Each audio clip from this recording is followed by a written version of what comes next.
नाम का गांव था, जहां पर सुयश नाम का आदमी अपनी पत्नी रेखा के साथ रहा करता था। मगर वो दोनों अपने पिताजी के साथ रहते थे। एक दिन सुयश अपनी पत्नी से कहता है, रेखा, आजकल गांव की सड़कें पक्की होती जा रही हैं। मुझे लगता है कि हमें पिताजी से बात करके गांव में बस का व्यापार शुरू करना चाहिए। सोचो भी मत, पिताजी सीधा आपको मना कर देंगे। पिताजी को ये बिल्कुल पसंद नहीं है कि आपने पढ़ाई लिखाई नहीं की और बस घर पर बैठे रहते हो। अरे तो मैं क्या करूं? मेरा पढ़ने लिखने में मन ही नहीं लगता। मगर सोचो, अगर हम अभी बस का व्यापार शुरू कर देंगे तो आगे चलकर हमें बहुत फायदा होगा। जब सुयश और उसकी पत्नी रेखा आपस में बात कर ही रहे थे, तभी सुयश के पिताजी उनकी बातें सुनकर अंदर आते हैं और सुयश से कहते हैं, चुप रहो एकदम। जब देखो घर में कोई ना कोई उल्टी सीधी बातें लेकर आ जाते हो। मगर पिताजी, गांव में सरकार बहुत अच्छी सड़कें बना रही है। हमें इसका फायदा उठाकर अपना खुद का बस का व्यापार शुरू करना चाहिए। नहीं मतलब नहीं। एक बार कहा तो समझ में नहीं आता क्या तुम्हें? तुम्हें घर बैठा कर खिला रहा हूँ तो अच्छा नहीं लग रहा है क्या? पिताजी, आप हमेशा ऐसा ही करते हैं। ये कहकर सुयश गुस्से में घर से बाहर निकल जाता है। कुछ दिनों बाद फिर एक बार सुयश और उसकी पत्नी घर पर बातें कर रहे थे। ये देखो, मैं तुम्हारे लिए क्या लेकर आया हूँ।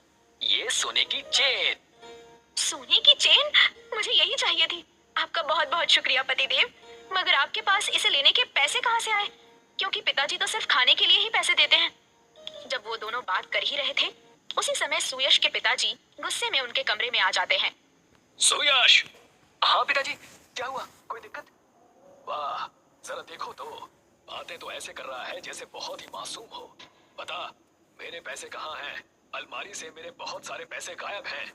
पिताजी, मुझे माफ कर दीजिए, मगर ये सवाल आप सुयश जी से क्यों पूछ रहे हैं? क्या आपको लगता है इन्होंने आपके पैसे चुराए हैं? हाँ बिल्कुल, इसी ने पक्का मेरे पैसे चुराए हैं। नहीं तो ये सोने की चेन कहाँ से लेकर आया? पिताजी, ये चेन मैंने अपनी बाइक बेचकर ली है। मैंने कोई पैसों की चोरी नहीं की है। चोरों की मेरे घर में कोई जगह नहीं है। अभी के अभी ये घर छोड़कर चले जाओ।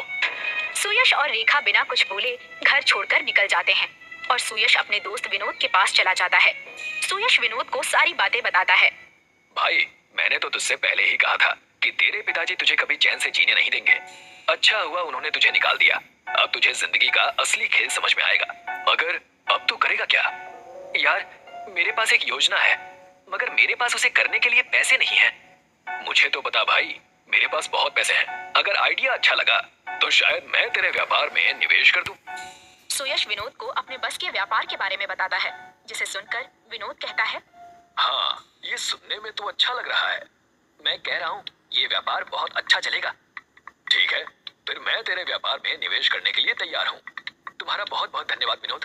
विनोद सुयश के इस नए बस के व्यापार में निवेश करता है और कुछ ही दिनों बाद सुयश एक बस खरीदकर हिम्मतपुर ले आता है और गांव में बस चलाना शुरू कर देता है। गांव के लोग सुयश की बस में बैठने लगते हैं। देखते ही देखते सुयश 3 और बसें खरीद लेता है। बहुत बढ़िया सुयश, मुझे पता था कि तुम जरूर सफल होगे। धन्यवाद विनोद। अगर तुम ना होते तो शायद मेरे लिए ये मुमकिन नहीं होता। मैं तुम्हारा दोस्त हूँ यार, ये करना मेरा फर्ज था। मगर मैं तुम्हें एक चेतावनी देना चाहता हूँ। कैसी चेतावनी विनोद? जब मैं शेषपुर से हिम्मतपुर आ रहा था, तब मैंने राहुल रिक्शे वाले को दूसरे रिक्शे वाले से बात करते हुए सुना। अरे, जब से ये सुयश की बस गांव में आई है, तब से हमारी रिक्शा में कोई बैठता ही नहीं है।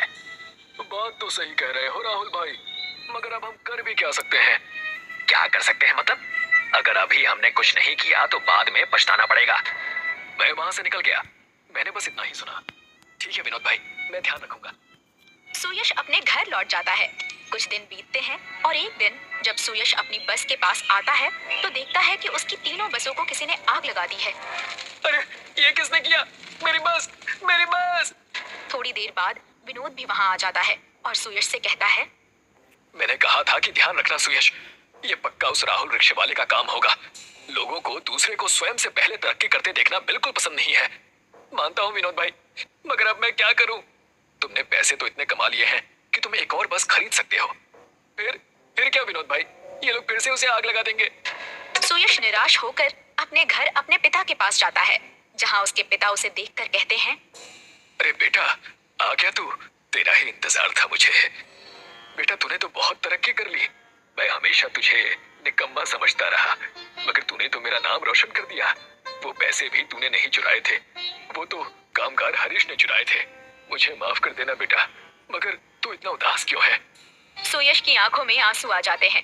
वो सारी बातें अपने पिता को बताता है, जिसे सुनकर उसके पिता उससे कहते हैं, बेटा, अब लगता है कि समय आ गया है कि मैं तुझे वो चीज दूं जो तेरे दादा तेरे लिए छोड़ गए थे।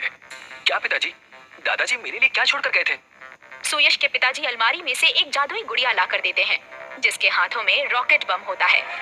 ये लो, और एक नई बस खरीदो और इस गुड़िया को अपनी बस के सामने टांग देना। जैसे ही तुम इसे अपनी बस के सामने टांगोगे, तुम्हारी बस आम बस नहीं बल्कि रॉकेट बस में बदल जाएगी। तुम्हारे दादाजी ने मुझसे कहा था कि जब तुम इसके काबिल हो जाओ तब मैं ये तुम्हें दे दूं।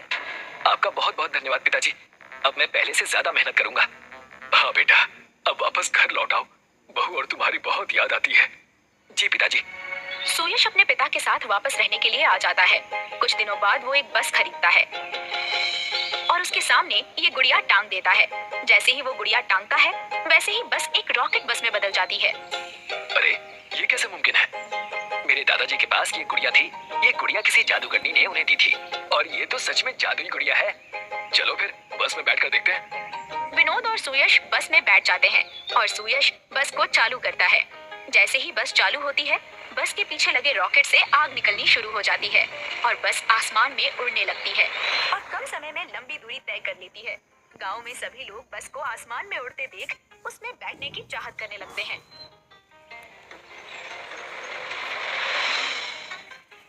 देखते ही देखते पूरे गांव में सुयश की रॉकेट बस का नाम हो जाता है। ये खबर राहुल रिक्शा वाले के पास भी पहुंचती है। पहले ये सुयश बस ले आया, उसे ठिकाने लगाया तो ये रॉकेट बस लेकर आ गया। इसका कुछ तो करना पड़ेगा। राहुल भाई, मैंने सुना है कि इस बस में कोई टंगी हुई गुड़िया है, वही इस बस को उड़ा रही है। अच्छा, सुबह सुबह कोई और नहीं मिला क्या बेवकूफ बनाने के लिए? मैं सच कह रहा हूँ राहुल भाई, आप खुद ही सोचो, इससे पहले तो बस उड़ भी नहीं सकती थी, तो अब कैसे उड़ रही है? बात तो तू सही कह रहा है। चल मेरे साथ, आज रात जाकर सब खत्म कर देंगे। ये उड़ने वाली बस को आग लगाकर इसका भी खेल खत्म कर देंगे। जैसे ही रात होती है, राहुल और उसका साथी सुयश की बस के लिए रुके हुए होते हैं। थोड़ी देर में सुयश की बस उड़कर वापस अपने दिन की आखिरी यात्रा करके आती है, जिसमें से एक आदमी बस से उतरकर सुयश से कहता है, तुम्हारा बहुत बहुत शुक्रिया सुयश कि तुम ये रॉकेट बस गांव में लेकर आए। अब इस गांव से दूसरे गांव जाना काफी आसान हो गया है। मेरी माँ की दवाई इस गांव में नहीं मिलती थी, वो सिर्फ दूसरे गांव में ही मिलती थी। इस बस की वजह से मैं दूसरे गांव कम पैसों में और वो भी जल्दी पहुंच जाता हूँ। आपको धन्यवाद कहने की कोई जरूरत नहीं है, ये तो मेरा फर्ज था। चलो हम जाकर उस बस का कांच तोड़कर उसमें से जादुई गुड़िया को चुरा लेते हैं और अपनी रिक्शा में टांग लेंगे। क्या कहते हो? सही कह रहे हो राहुल भाई, मस्त आइडिया है। दोनों जाकर बस की खिड़की को तोड़ते हैं और उस गुड़िया को बाहर निकाल लेते हैं। मगर जैसे ही उसे राहुल बाहर निकालता है, वैसे ही राहुल और उसका दोस्त दोनों उसी गुड़िया में बदल जाते हैं। अगले दिन जब सुयश अपनी बस के पास आता है, तो उसे बस के बाहर 3 गुड़िया मिलती हैं। अरे वाह, मेरे पास तो सिर्फ एक जादुई गुड़िया थी, मगर अब मेरे पास 3 गुड़िया हो गई। अब मैं 2 और बस खरीदूंगा और उन्हें भी रॉकेट बस बनाकर लोगों को एक जगह से दूसरी जगह पर उड़ा कर ले जाऊंगा। सुयश 2 बसें और खरीद लेता है।